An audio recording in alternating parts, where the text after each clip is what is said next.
Danes v Pomurskem dnevniku slovesna otvoritev ceste.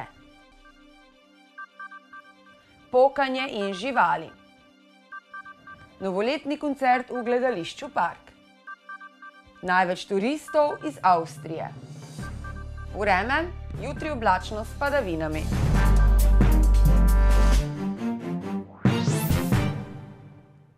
Drage gledalke, cenjeni gledalci, lepo pozdravljeni v Pomurskem dnevniku. Ceste povezujejo ljudi in kraje, vodijo nas v svet, da ga spoznavamo in raziščemo. Toda poti lahko služijo svojemu namenu le takrat, ko so nepoškodovane in varne. Zato so tudi obnovili javno pot Globoka-Globočki vrh v občini Ljutomer in jo minuli petek slovesno odprli. Občina Ljutomer se je zaradi slabega stanja javne poti v Globočkem vrhu odločila, da bodo na njej izvedli obnovitvena dela. V celoti so odstranili uničeno asfaltno prevleko in jo nadomestili z novim asfaltom. Gre v bistvu za sodelovanje, za dobro delo skupaj z občinsko upravo. Občinski svet tudi vedno da podporo, ko dajemo taki predlog, kjer se zagotavlja varnost in dostopnost ljudi do svojega doma in pa tudi do vinogradov, ki jih imajo tukaj. Seveda pa smo tukaj sodelovali tudi z občino Razkrižje, zaradi tega, ker je to bila en del ceste Razkrižka obveza, pa smo sedaj rekli, da bo občina Ljutomer to prevzela, ker je res bila v slabem stanju, Razkrižje pa bo uredilo drugo cesto. Čeprav gre za investicijo manjšega obsega, je za okoliške prebivalce izrednega pomena. To je res en biser in je kot dotrajane ceste bila, kot sami vidite, ozka, razpokana, pozimi je bilo težko sploh se domačinom peljati gor in po dolgotrajnem pregovarjanju, po resnem pomoči vseh krajanov tu zgoraj, ko smo le prepričali občinsko upravo pa občino, ko je priskočila tudi krajevna skupnost, ki se predala in smo, hvala Bogu, uresničili to željo s teh krajanov, pa smo obnovili ta del ceste. Obnovitvena dela je izvedlo podjetje Nograd na dolžini 1100 metrov, vrednost investicije pa nekaj čez 90 000 evrov. Ni pa to edina pot, ki je bila potrebna obnove. Globoka, kako nečem, to je en hrib, ki ima vsi strani so ceste.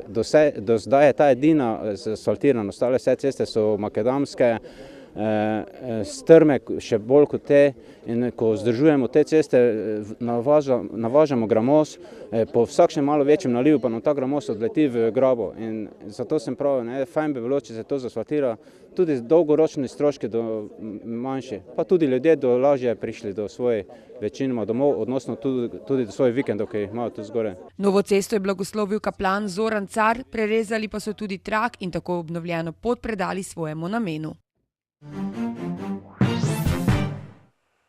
Tukaj je tisti lepši del leta, ko vse diši po prazničnih piškotih, med ljudmi pa veje prijetno praznično vzdušje. Žal pa to praznično vzdušje našim živalim ni najbolj simpatično. Kako je s pokanjem med prazniki in kako naše živali reagirajo na to, nam bo povedala Leja Žido iz Društva za zaščito živali Pomurja. Lepo pozdravljeni. Lepo pozdravljeni. Torej, tudi v Društvu za zaščito živali Pomurja se soočate številnimi klici Pomurk in Pomurcev o izgubljenih živalih. Zakaj v tem času ravno pride do tega? Ja, v mesecu decembru, predvsem okrog praznikov, dobivamo zelo veliko klicev o izgubljenih živalih, o najdenih, kajti živali v tem času se velikokrat kam zatečajo, ker jih je to zelo strah tega pokanja, kajti njim to pokanje, metanje petard in pa ognjemeti predstavljajo zelo velik stres in jim je nepojasnjeno, odkot to pokanje. Čeprav ste zdaj povedali, da je veliko živali, ki pobegnejo, pa to pokanje ne prizadene samo naših hišnih ljubljenčkov. Tako, moramo biti pozorni, kajti vse živali čutijo strah, ljubezen, bolečino in tako čutijo strah tudi rejne živali in pa prosto živeče živali. Jih je v tem času zelo strah. Kako pa potem pomagati našim živalim v tem času pokanja? Kot sem že prej omenila, da je živali v tem času zelo strah, se žal to dogaja, to pokanje in pa metanje petard dogaja na domačih dvoriščih, nedaleč stran od živali. V tem času bi opozorili v Društvo za zaščito živali Pomurja, da živali naj v tem času odstranijo v nek prostor, kateri je dobro izoliran, naj jih zamotimo, mogoče s kakšno igro. Pomembno je, da živali niso same, da tudi mi nismo, ko smo z njimi, da mi nismo živčni, nervozni, da to ne prenašamo na živali in pa da pustimo igrati kakšno glasbo, da tako potem lažje predelajo in pa prenesejo ta hrup in to pokanje. Zna pa nastati tudi težava po pokanju, ko je že to vse mimo, kajti če ima žival slabo izkušnjo, enkrat s tem je lahko nezaupljiva, to je bilo nepojasnjeno in potem ne ve, kdaj bo se spet zgodilo, kaj to pomeni. Naprimer psi, ko greste na sprehod z njimi, če ima slabo izkušnjo, se lahko zgodi, da več nima volje iti na sprehod, da je njegova celotna drža potegnjena skupaj, nima več toliko apetita, potem bi pa priporočala, da se obišče z veterinarja. Kaj postoriti v primeru, če se naša žival izgubi oziroma mi najdemo oziroma se k nam zateče izgubljena žival? Ja, če se zgodi, kar se žal zelo veliko dogaja, da se žival izgubi, morate obvestiti takoj zavetišče pristojno, katero je tukaj pri nas mala hiša, potem različne veterinarske postaje, polepite oglase po okolici, povprašate po okolici, obvestite tudi medije, pa lahko obvestijo tudi naše društvo, Društvo za zaščito živali Pomurja, kajti tudi mi veliko klicev dobimo o izgubljenih, najdenih živalih, pa tudi sami smo zelo veliko na terenu. Prav, najlepša hvala vam za obisk v našem studiu in te koristne informacije. Hvala lepa. Ta četrtek bo v gledališču Park potekal novoletni koncert glasbene šole Murska Sobota. Kdaj bo potekal koncert, kako priti do vstopnic in še kaj, nam je povedala ravnateljica Murskosoboške glasbene šole Erna Lukač. Tako je, vsako leto glasbena šola Murska Sobota pripravlja novoletni koncert in tudi tokrat ne bo nič drugače. V četrtek ob 5. se bo začel v gledališču Park novoletni koncert učencev. Pripravljamo pa naslednji program. Začeli bomo z našimi najmlajšimi učenci. To so učenci iz programa predšolske glasbene vzgoje in glasbene pripravnice, stari 5 in 6 let, ki nam bodo zapeli nekaj pesmic uvodoma. Potem nadaljevali bomo z 2 zboroma. Imamo otroški pevski zbor in mladinski pevski zbor, kateremu se bo priključil tudi komorni zbor. Nadaljevali bomo z individualnimi točkami, tudi nekaj komornih točk, duetov, kvartetov bo, tako da bo praktično zelo raznolik program. Poskušali smo v program zajeti vse inštrumente, katere trenutno na naši šoli učimo. Kakšne zvrsti glasbe pa bodo gledalci, ki se bodo udeležili koncerta, lahko slišali? Tudi zvrsti glasbe bodo različne. Torej, začeli bomo, kot sem že omenila, z najmlajšimi bojo otroške ljudske pesmi, potem bomo imeli nekaj klasične glasbe, saj smo glasbena šola in tudi v našem programu je kar precej klasične glasbe.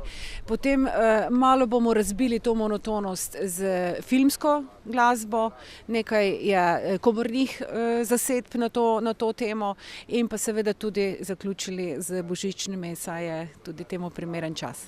Kje si lahko tisti, ki bi si želeli ogledati koncerte, zagotovijo svoje vstopnice? Brezplačne vstopnice so na voljo že od včeraj na blagajni gledališča Park, torej popoldne od 2 do 5. Poklicni gasilci so nezadovoljni z vladnim odzivom na njihove zahteve po zvišanju plač, zato so napovedali, da bodo v sredini januarja začeli stavko. Zahteve gasilcev so znane že od poletja, za 2 delovni mesti zahtevajo dvig za 3, za ostale dvig za 2 plačilna razreda. Vlada pa jim je ponudila nekoliko manj. Zaradi tega so oktobra pripravili tudi protest pred vlado. V sindikatu so že večkrat poudarili, da se njihov in vladni predlog razlikujeta za 150 000 evrov na letni ravni. Konec prejšnjega tedna je že začel veljati aneks kolektivni pogodbi v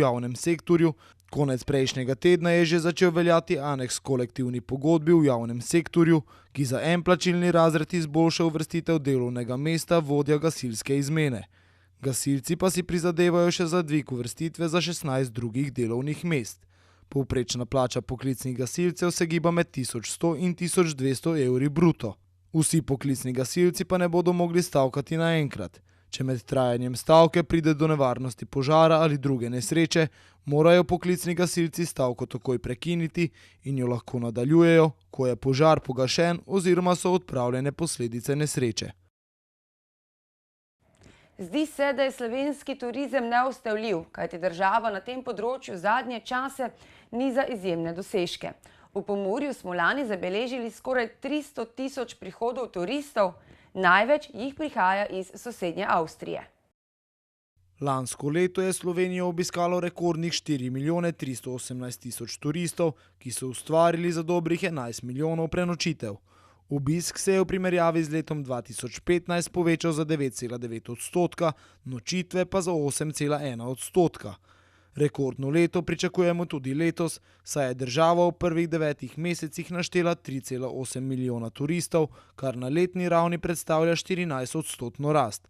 Ob tem pa tudi 10 milijonov nočitev predstavlja 12-odstotni porast v primerjavi s prvimi 9 meseci lani. Za oživitev turizma si seveda že dlje časa prizadeva tudi pomurska regija, ki je enega večjih uspehov doživela z razglednim stolpom Vinarium. Velike upe pa v prihodnosti polaga še v projekt Vrata v Pomurje oziroma regijski promocijski center Expano, ki bo do prihodnjega leta vzniknil ob Soboški Kamenšnici. Podatki Statističnega urada Republike Slovenije kažejo, da smo daleč največ obiskovalcev našteli med našimi severnimi sosedi. Obiskalo nas je namreč kar 63 515 Avstrijcev, kar glede na bližino meje niti ne preseneča. Po številu obiskovalcev sledijo še Nemčija, Češka republika, Hrvaška in Italija. Med večjimi turističnimi občinami v Pomurju seveda izstopajo Moravske Toplice, kjer so našteli skoraj 150 tisoč turistov, od tega kar 40 tisoč Avstrijcev. Na spletnem portalu sobotainfo.com poročajo o tem, da je prekmurska pevka Nika Zorjan najbolj gledana ženska v Sloveniji. Več pa si preberite na sobotainfo.com. Mi pa si poglejmo še kratke novice.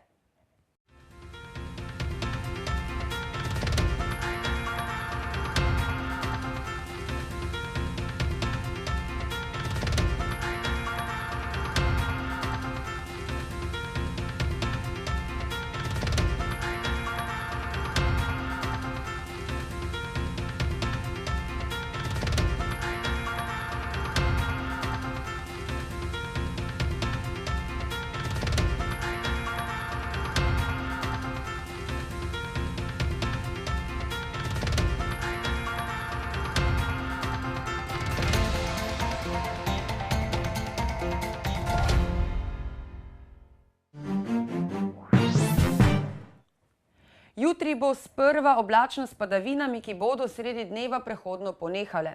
Burje na Primorskem bodo večera ponehala. Kakšno vreme nas čaka v naslednjih dneh pa v vremenski napovedi. Danes smo imeli oblačen dan z občasnimi padavinami in temperaturami okrog 16 stopinj Celzija. Opoldne ste v Krajinskem parku Goričko in Radencih namerili 13 stopinj, v Murski Soboti in Lendavi pa stopinjo manj. Po noči se bo od severovzhoda hladilo, padavine se bodo nekoliko okrepile, meja sneženja se bo do jutra v večjem delu Slovenije spustila do nižin. Jutri bo sprva oblačno s padavinami, ki bodo sredi dneva prehodno ponehale. Burja na Primorskem bodo večera ponehala. Jutranje temperature bodo v severovzhodni Sloveniji, v Murski Soboti in Mariboru od 2 do 3 stopinje, dnevne pa okrog 5 stopinj Celzija. V četrtek zjutraj se bodo na zahodu ponovno začele pojavljati padavine, ki se bodo čez dan širile nad osrednjo in južno Slovenijo. Po nižinah bo večinoma deževalo. Pihal bo jugozahodni veter. V petek bo oblačno in deževno. Ob morju bo pihal jugo. Temperature v naših krajih bodo zjutraj od -1 do 5 stopinj, dnevne pa od 2 do 10 stopinj Celzija. Toliko smo vam pripravili za danes. Več vsebin najdete na naši spletni strani, z nami pa bodite tudi jutri. Nasvidenje.